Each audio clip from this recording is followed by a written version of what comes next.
The one reason I do like Cincinnati a little bit more in this game is because, like I just said, they're a well-rounded football team. They don't just throw the ball 100 times per game. With Colorado, that's what they do, but hey, I'm not really knocking it because that's their play style, and you can't even knock it if you wanted to. You just sound dumb because it works. I've never seen a team not run the ball as much as Colorado be as successful as they are, but hey, it is what it is. I think this is going to be an insanely good game. I think it's going to be super competitive, but here's what's sort of swaying my decision.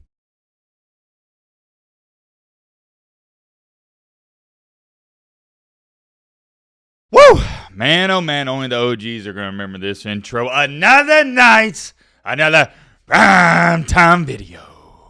All right, on a serious note, it is time for the Colorado versus, who they got? Oh, yeah, Cincinnati preview video. I've really enjoyed watching Colorado play these past couple of weeks. They're playing some really, and I mean really good football. Say what you want. I know people don't throw them in the conversations of the Georgias, Bamas, the Texases, Oklahomas, Ohio States of the world, but I don't think there's a school out there or a team that wants to play Colorado at this moment in time. They're hot. They're on a roll. They're on a heater, whatever you want to call it, and a large reason for that is because of Shedeur Sanders, their quarterback. Not just in college football, but in the NFL, the XFL, the Canadian Football League, middle school, JV, YMCA, boys and girls. It doesn't matter what league you're playing in.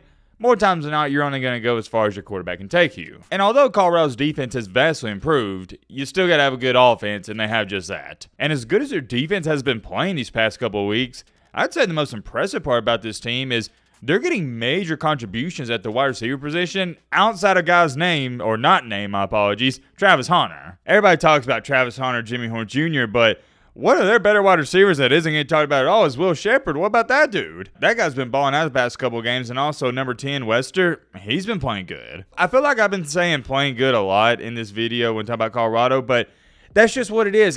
Everybody on this team is playing good. Colorado has won 4 of their last 5, and they've done it in dominating fashion, and they're a couple plays away from being 6-1. And I get it. All my Colorado fans, you enjoy listening to me talking about how good your team has looked because for years, people have been talking about how bad they looked, including myself. Some of you may want me to continue to rant and rave about this team, but this is not that type of video. This is a prediction video. We know a lot about Colorado already, so let's talk about their opponent in this matchup, and that is 5-2 Cincinnati. I'm going to let you know right now, Cincinnati is a couple plays away from being 7-0. They lost to Texas Tech 44-41, 3 points, and they lost to Pitt by 1 single point. This should be a good matchup and a good football game. I have a hard time believing it's going to be a blowout from either side.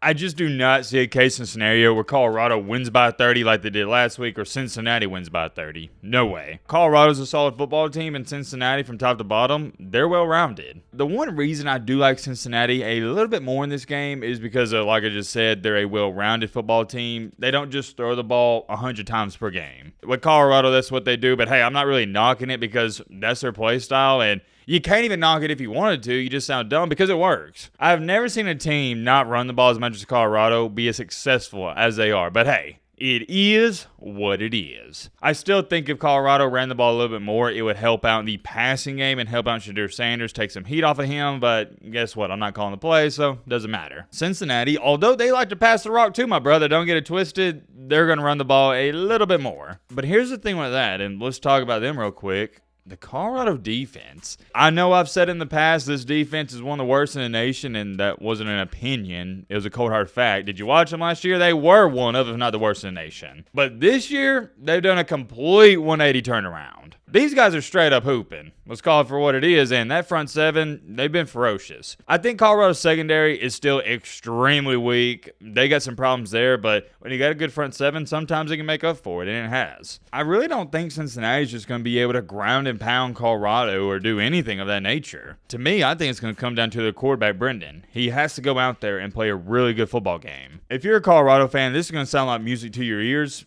I think you can win this game defensively. Because I want you to look at the cold hard facts. In their last 2 games, Cincinnati scored 24 points against Arizona State and 19 points against UCF. I'm not going to come out here and say that Colorado's defense is 5 times better than UCF's and Arizona State's, but they're just as good as those, if not better. So I know you're sitting there saying, well, Matt, what are you trying to say, my brother? And here's what I'm trying to say.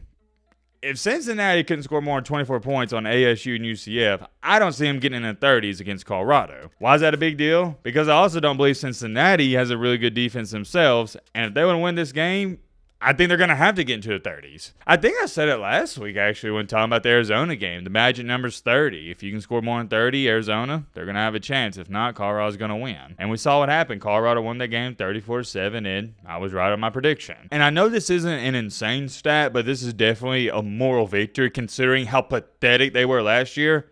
Through 7 games, Colorado's defense hasn't allowed more than 31 points. Look, when you have Shedeur Sanders back there and you have the weapons he does, even if your defense allows 31 points, you're thinking you got a chance to win. I think this is going to be an insanely good game. I think it's going to be super competitive, but here's what's sort of swaying my decision. Colorado's last 3 games, they've looked beyond impressive. They look like a top 25 team easily. Beat the absolute snot out of UCF. I know they lost to Kansas State, but K-State's a good team. Played them well and demolished Arizona 34-7. On the flip side, Cincinnati's last 3 games, not so hot. Got beat by Texas Tech. You beat the same team that Colorado destroyed only by 6 points, and they also struggled against ASU. We are now officially, I can't even believe these words are coming out of my mouth, but we are officially in the second half of the college football season. What does that mean?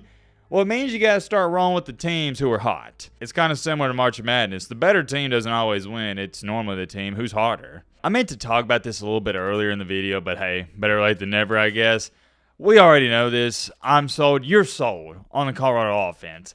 But I want to see if the defense can go in here and put on another great performance because they put on a great one last week, but can they do it again? Maybe some of y'all don't feel this way. Let me know your thoughts on this down below. But last year, I felt like this was nothing more, nothing less than a reality TV show. It felt like pure entertainment. It didn't seem like football. But this year, I don't even find myself viewing it as quote-unquote entertainment, the traveling circus, any of that. I just view it as a normal and solid / good football team. I hate to continue to talk bad about last year's team, but it gives you a great perspective on how much they've improved. Last year, it didn't seem real. When I say it doesn't mean real, here's what I'm talking about. It almost seemed as if not too many of the players actually cared. They didn't play defense. It seemed like a video game. You score 100 points, you give up 99 points. But this year, to go along with the talent, you got guys doing the hard work, the gritty work, the dirty work, whatever you want to call it. And Coach Prime is building an amazing culture there. Colorado is turning into a very respectable program, and guys want to go there and play, and not only play, but they want to win. I think these teams are 1A, 1B, but Colorado has a little bit more talent and superstar power, and also they're playing better football. They're the hotter team, like I said. So I'm rolling with the Buffaloes. I got the Buffs yet again. It feels like I haven't picked against them in forever. I'll take Colorado. Let's go. I'm going to say a little low scoring. Colorado, 28. Cincinnati, 25. Actually, no. Let me take that back. 25 is a wicked score. Let's just go Colorado 28, UCF, we'll say 24. Colorado is favored in this game. I know I didn't say this at the beginning, just now thought about it. And also, let me know your thoughts down below. Do you think Colorado continues a hot streak, or do you got Cincinnati technically pulling off the upset? That's more of a normal score. I like that. I'm curious. Let me know your thoughts on this game down below. But